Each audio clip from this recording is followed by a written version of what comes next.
খুব ভাল লাগিছে সদ্য ঘোষিত APSC পৰীক্ষাৰ ৰিজাল্টত মই উপপঞ্জীয়কৰ তৃতীয় স্থান লাভ কৰিবলৈ সক্ষম হৈছো। তাৰ কাৰণে মই সকলোকে ধন্যবাদ জ্ঞাপন কৰিছো। মোৰ মা, দেউতা, আইতা সকলোকে মোৰ পৰিয়ালবৰ্গক ধন্যবাদ জ্ঞাপন কৰিছো।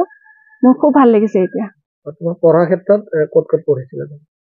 মই স্কুলীয়া শিক্ষা জৱাহৰ নৱোদয় বিদ্যালয় ৰঙিয়াৰ পৰা শেষ কৰিছিলো। তাৰপিছত মই ডিগ্ৰী কটন ইউনিভাৰ্চিটিৰ পৰা কেমেষ্ট্ৰিত কৰিছো।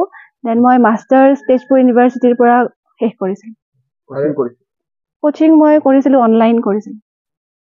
খুব ভাল লাগিছে সদ্য ঘোষিত APSC পৰীক্ষাৰ ৰিজাল্টত মই উপপঞ্জীয়কৰ তৃতীয় স্থান লাভ কৰিবলৈ সক্ষম হৈছো। তাৰ কাৰণে মই সকলোকে ধন্যবাদ জ্ঞাপন কৰিছো। মোৰ মা, দেউতা, আইতা সকলোকে মোৰ পৰিয়ালবৰ্গক ধন্যবাদ জ্ঞাপন কৰিছো। মোৰ খুব ভাল লাগিছে এতিয়া। তোমাৰ পঢ়াৰ ক্ষেত্ৰত ক'ত পঢ়িছিলা? মই স্কুলীয়া শিক্ষা জৱাহৰ নৱোদয় বিদ্যালয় ৰঙিয়াৰ পৰা শেষ কৰিছিলো। তাৰপিছত মই ডিগ্ৰী কটন ইউনিভাৰ্চিটিৰ পৰা কেমেষ্ট্ৰিত কৰিছো। দেন মই মাষ্টাৰ্ছ তেজপুৰ ইউনিভাৰ্চিটিৰ পৰা শেষ কৰিছিলো।